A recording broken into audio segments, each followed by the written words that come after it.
நபிசல்லாஹு சொல்லிருக்காங்க 4 விஷயத்துக்காக ஒரு பொண்ணை மனம் முடிக்கணும்னு சொல்லிட்டு, ஒண்ணு மார்க்க கல்வி, 2 கோத்திரம், 3 செல்வம், 4 அழகு. இதுல அழகு ரொம்ப முக்கியமா எல்லாரும் எதிர்பார்க்கிறாங்க. இதுல அழகு முக்கியமான ஒரு விஷயமா? இதற்கு உங்களின் கருத்து என்ன? அஸ்ஸலாமு அலைக்கும் வரஹ்மத்துல்லாஹி வபரகாத்துஹு. என் பேர் ஜன்னத்துல் ஃபிர்தௌஸ். இப்ப நான் என்ன क्वेश्चन கேக்குறேன்னா, நான் உணர்வு, ஏகத்துவம், தீன்குல பின்மணி இந்த புக்ஸ் எல்லாம் படிச்சிருக்கோம். அதுல என்ன போட்டிருக்காங்கன்னா, மணமகள் தேவைன்னு போட்டிருக்காங்க.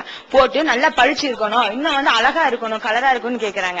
அப்பனா பாத்துதான் இவங்க இது பண்ணி பாத்துட்டா, கருப்பா இருக்க பெண், படிக்காத பெண்ணை யார் கத்துவாங்க? இன்னும் பாத்தோம்னா ரசூல் என்ன சொல்லிருக்காங்க, ஒரு பெண் 4 விஷயத்துக்காக திருமணம் முடிக்கப்படுறா. ஒண்ணு என்ன, அழகு, அந்தஸ்துக்கு, இன்னொன்னு செல்வத்துக்கும் மார்க்கத்துக்கும் திருமணம் முடிக்கப்படுறா. ரசூலா சொல்றாங்க, அந்த மார்க்கத்துக்கு திருமணம் முடிச்சுக்கங்க நீங்க, இல்லன்னா உங்களுடைய கரங்கள் 2 நாசமாகட்டுங்கிறாங்க. அப்படின்னா இதுக்கு இவங்க என்ன விளக்கம் கொடுக்கறாங்க? இவங்க செய்த சரியா? அதாவது 4 விஷயத்துக்காக கல்யாணம் பண்ணணும்னு ரசூலுல்லாஹ் சொல்லவே இல்லை. வணங்குதா? ரசூல் ஸல்லல்லாஹு அலைஹி வஸல்லம் சொன்னது என்னன்னு கேட்டா, 4 விஷயத்துக்காக உலகத்துல கல்யாணம் பண்றாங்கன்னு சொன்னாங்க. பண்ணணும்னு சொல்லல, உங்களை என்ன செய்ய சொல்லல, 4 விஷயத்துக்கு பண்ண சொல்லல. ரசூலுல்லாஹ் என்ன சொன்னாங்கன்னு கேட்டா, துன்கஹுல் மர்அத்து லிஅர்பஇன், ஒரு பெண் 4 நோக்கங்களுக்காகத்தான் திருமணம் செய்யப்படுகிறாள்.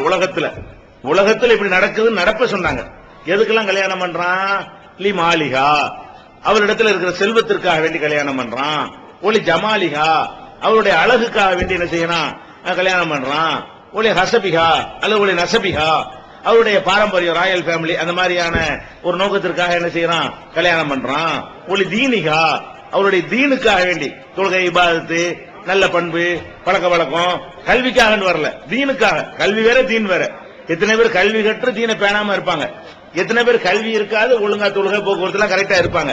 இதுல நம்ம கவனிக்க வேண்டியது கல்வி கிடையாது, தீன. ஒளி தீனிகா, அவருடைய தீனுக்காக வேண்டி என்ன செய்வாங்க, கல்யாணம் செய்யப்படுவார்கள். நீ தீன் உடையவளை கல்யாணம் பண்ணி வெற்றி பெற்றுக்கொள். 4க்கு கல்யாணம் பண்றான், நீ முக்கியத்துவம் கொடுக்கிறது தீனாக இருக்கட்டும் அப்படின்னு ரசூல் ஸல்லல்லாஹு அலைஹி வஸல்லம் அழகா சொல்லிட்டாங்க. அதனால நம்ம கல்யாணம் பண்ணும்போது ஃபர்ஸ்ட் தீன் இருக்கான்னு பார்க்கணும்.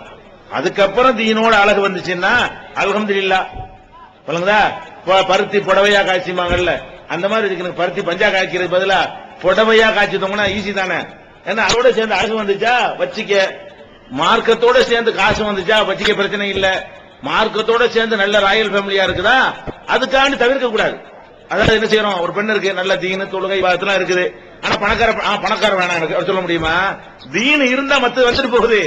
எப்படி செஞ்சிடக்கூடாது, அழகு இருக்குது, தீன் இல்ல, கட்டாலும் பரவாயில்ல, எனக்கு அழகு இருந்தா போதும். அது நீங்க அழகான தீனுக்கு தேர்ந்தெடுங்க.